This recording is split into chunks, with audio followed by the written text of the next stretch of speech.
Assalamualaikum warahmatullahi wabarakatuh. Perkenalkan, kami dari kelompok 3 yang beranggotakan Desa Fitrah Madani, Kurnia Pratiwi, Ajeng Ayu Ningtyas, dan Molly Ansen. Kelompok kami akan membahas tentang humanistik dan eksistensial. Assalamualaikum warahmatullahi wabarakatuh. Saya Ajeng Ayu Ningtyas akan menjelaskan tentang apa itu terapi humanistik eksistensial.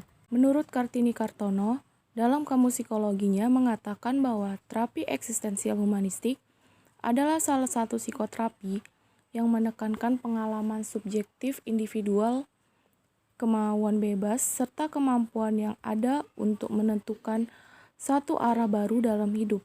Sedangkan menurut W.S. Winkel, terapi eksistensial humanistik adalah konseling yang menekankan implikasi-implikasi dan falsafah hidup dalam menghayati makna kehidupan manusia di bumi ini. Konseling eksistensial humanistik berfokus pada situasi kehidupan manusia di alam semesta yang mencakup tanggung jawab pribadi, kecemasan sebagai unsur dasar dalam kehidupan batin. Terapi ini dikembangkan oleh Viktor Franklin, Rollo May, Irvin Yalom, James Bugental, dan Medard Boss. Terapi ini muncul dikarenakan adanya dehumanisasi yang timbul sebagai efek samping dari perkembangan industri dan urbanisasi masyarakat pada masa itu. Selanjutnya adalah konsep-konsep utama dari terapi eksistensial humanistik. Pertama, ada pandangan tentang manusia. Fokus terapi ini adalah kondisi manusia. Pendekatan ini terutama adalah suatu sikap yang menekankan pada pemahaman atas manusia, alih-alih suatu sistem teknik-teknik yang digunakan untuk mempengaruhi klien. Eksistensial humanistik ini berasumsi bahwa manusia pada dasarnya itu memiliki potensi yang baik, minimal lebih banyak baiknya daripada buruknya. Terapi ini memusatkan perhatian untuk menelaah kualitas-kualitas insani, seperti sifat dan kemampuan khusus manusia yang terpatri pada eksistensial manusia, seperti kemampuan abstrak, daya analisis dan sintesis, imajinasi, kreativitas, kebebasan, sikap etis, dan rasa estetika. 2. Ada terapi eksistensial humanistik berfokus pada kondisi manusia. Pendekatan eksistensial humanistik mengembalikan pribadi kepada fokus sentral, memberikan gambaran tentang manusia pada tarafnya yang tertinggi. Ia menunjukkan bahwa manusia selalu ada dalam proses pematangan dan bahwa manusia secara kesinambungan itu mengaktualkan dan memenuhi potensinya. Pendekatan ini secara tajam berfokus pada fakta-fakta utama keberadaan manusia, kesadaran diri, dan kebebasan yang konsisten. Saya Desa Fitrah Madani akan melanjutkan presentasi, yaitu tujuan eksistensial humanistik. Tujuan mendasar eksistensial humanistik adalah membantu individu menemukan nilai, makna, dan tujuan hidup manusia sendiri. Juga diarahkan untuk membantu klien agar menjadi lebih sadar bahwa mereka memiliki kebebasan untuk memilih dan bertindak, dan kemudian membantu mereka membuat pilihan hidup dan memungkinkannya dapat mengaktualisasikan diri dan mencapai kehidupan yang bermakna.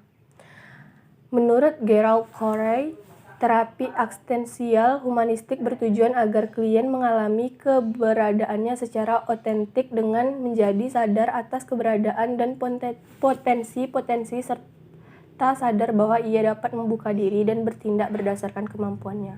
Selanjutnya ada ciri-ciri. Adapun ciri-ciri terapi eksistensial humanistik adalah yang pertama, eksistensialisme bukanlah suatu aliran melainkan suatu gerakan yang memusatkan penyelidikannya manusia sebagai pribadi individual dan sebagai ada dalam dunia.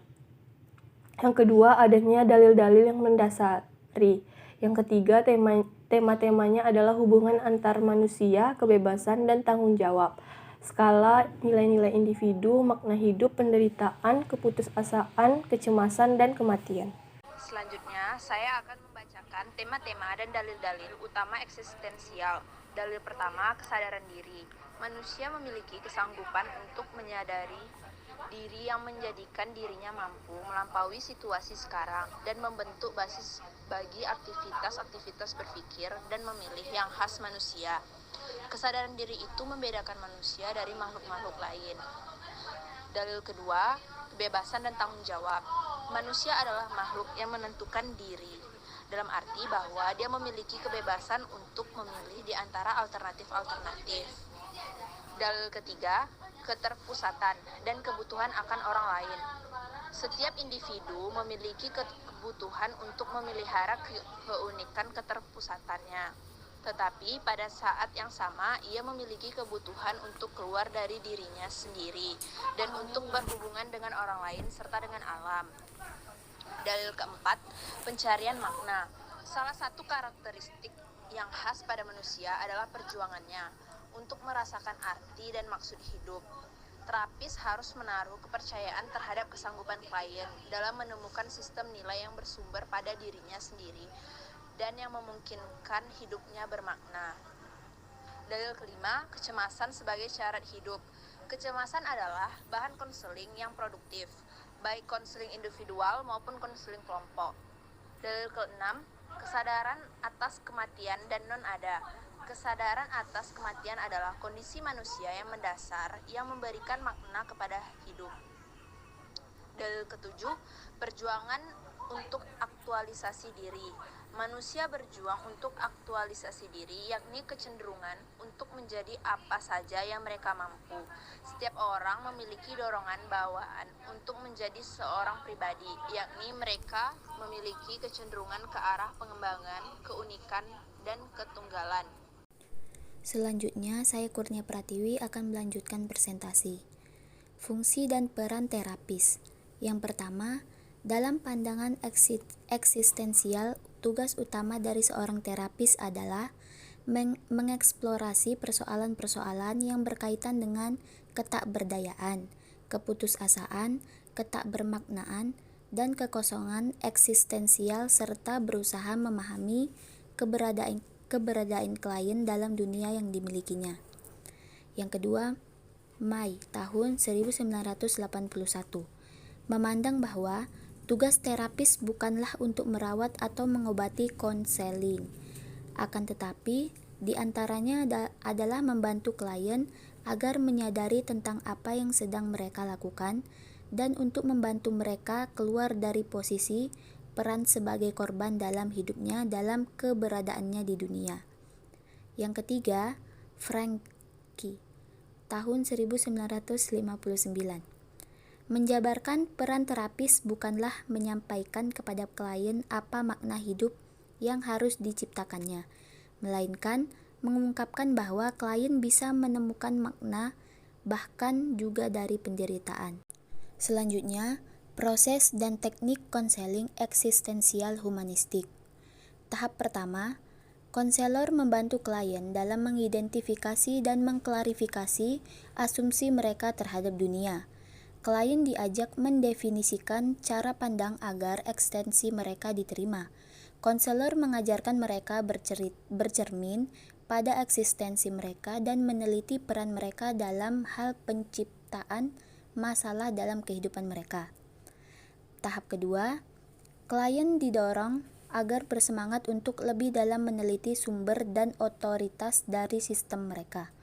Semangat ini akan memberikan klien pemahaman baru dan restrukturisasi nilai dan sikap mereka untuk mencapai kehidupan yang lebih baik dan dianggap pantas. Tahap ketiga, berfokus pada untuk bisa melaksanakan apa yang telah mereka pelajari tentang diri mereka. Teknik utama eksistensial humanistik pada dasarnya adalah penggunaan pribadi konselor dan hubungan konselor-konseli sebagai kondisi perubahan. Namun, eksistensial humanistik juga merekomendasikan beberapa teknik atau pendekatan khusus seperti menghayati keberadaan dunia objektif dan subjektif klien, pengalaman pertumbuhan simbolik, atau suatu bentuk interpretasi dan pengakuan dasar tentang dimensi simbolik dari pengalaman yang mengarahkan pada kesadaran yang lebih tinggi, pengungkapan makna, dan pertumbuhan pribadi. Sekian presentasi dari kami. Salah dan hilaf mohon dimaafkan. Assalamualaikum warahmatullahi wabarakatuh.